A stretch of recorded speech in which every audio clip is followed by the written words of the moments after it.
नमस्कार स्वागत जनाऊँ आम चैनल आरकेपुर सीएससी को। तो आम जो समस्ते सीटी फॉर्म पकईले समस्त मन व्यस्त थिला जे केबे एग्जामिनेशन डेट तार रिलीज हम केबे एडमिट कार्ड रिलीज हम। तो आसी जाइए आम पाक तार एग्जामिनेशन डेट यहाँ ही नोटिसटा देखूँ directorate of teacher education and SCERT Odisha Bhubaneswar तरफ चिठी आसी 31/8/2024 कहीं publication of advertisement for admission into DID course 2024-26 in the SAMS portal. तो देखंतु आमर एग्जामटा हम ऑनलाइन कंप्यूटर बेस एग्जाम हम ऑफलाइन नहीं कंप्यूटर बेस एग्जाम हम।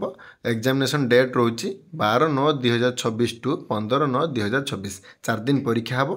तार स्लॉट गुड़िक रही गोटे दिन में 3टा सिटिंग रे परीक्षा हम।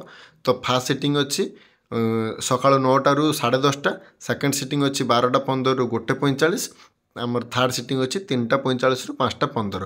ये रहा तार पूरा शेड्यूल। तो आपण मान जन देवाई चाहूँगी कि एत जाए एडमिट कार्ड रिलीज है ना। तो एडमिट कार्ड रिलीज हो गले आपंकर पूरा कौ डेट्रे परीक्षा कौ सिटिंग कौटी आपंकर पड़ी प्लेस पूरा डिटेल्स आपको एडमिट कार्ड लिखाई। तेणु आपण मैंने आम सह जोड़ी रही था, सब्सक्राइब कर दिंतु, नोटिफिकेशन ऑन कर दिंतु। आम एडमिट कार्ड केबे आसो सांगे सांगे वीडियो करूँ, आपण पाखे जाए वीडियो सांगे पहुँचब। रहिलु जय जगन्नाथ, वंदे मातरम, नमस्कार।